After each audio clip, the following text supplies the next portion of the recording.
Part 3. A Light in the Future.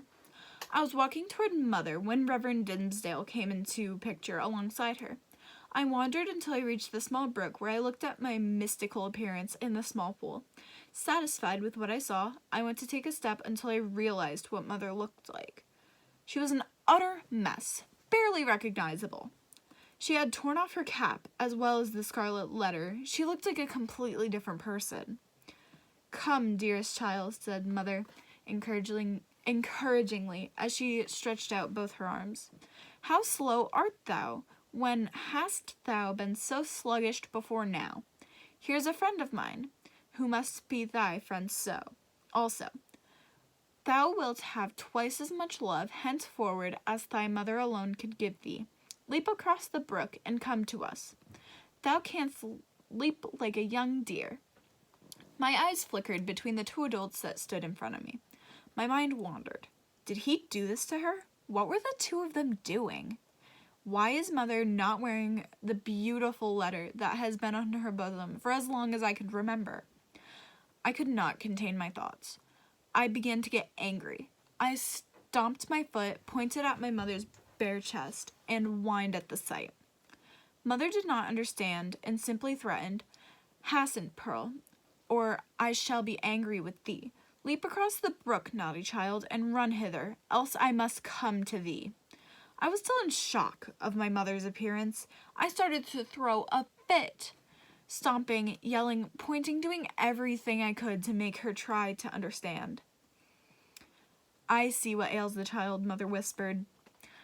"Children will not abide by the slightest change in the accustomed aspect of things that are daily before their eyes. Pearl misses something which she had always seen me wear." "I pray you," remarked the clergyman, "if thou hast any means of pacifying the child, do it forthwith. Save it were the cankered wrath of an old witch, like Mistress Hibbins. I know nothing that I would not sooner encounter than this passion in a child. In Pearl's young beauty, as in the wrinkled witch, has it a preternatural effect. Pacify her if thou lovest me." Mother turned back to me, a face burning red, similar to the color of the scarlet letter. Why was her face turning red? Was the Reverend doing something to her? I began to stop throwing my fit out of worry for her. "Pearl," she said calmly, "look down at thy feet. There, before thee, on hither side of the brook."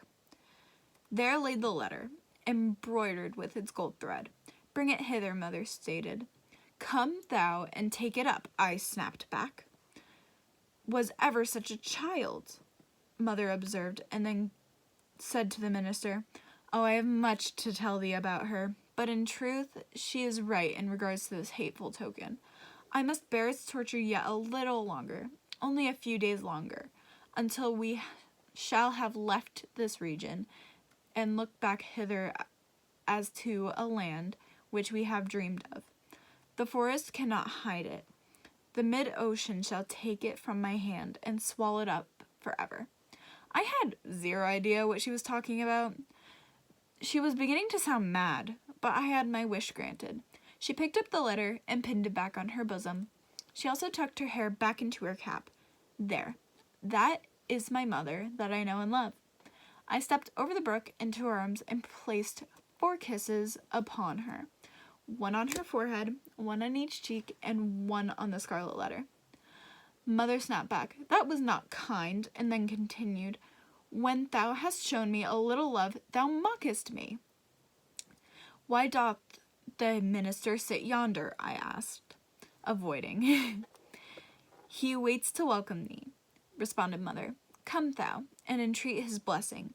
He loves thee, my little Pearl, and loves thy mother too. Wilt thou not love him? Come, he longs to greet thee." "Doth he love us?" I asked, looking straight into my mother's face. "Will he go back with us, hand in hand, we 3 together into the town?" "Not now, dear child," she answered, "but in days to come he will walk hand in hand with us, and we will have a home and a fireside of our own, and thou shalt sit upon his knee, and he will teach thee many things, and love thee dearly. Thou wilt love him, wilt thou not? I slowly approach the man with caution. He leans down and kisses me between my brows. Honestly, this freaks me out, and I sprint to the small pool and wash off the kiss he has planted on my skin.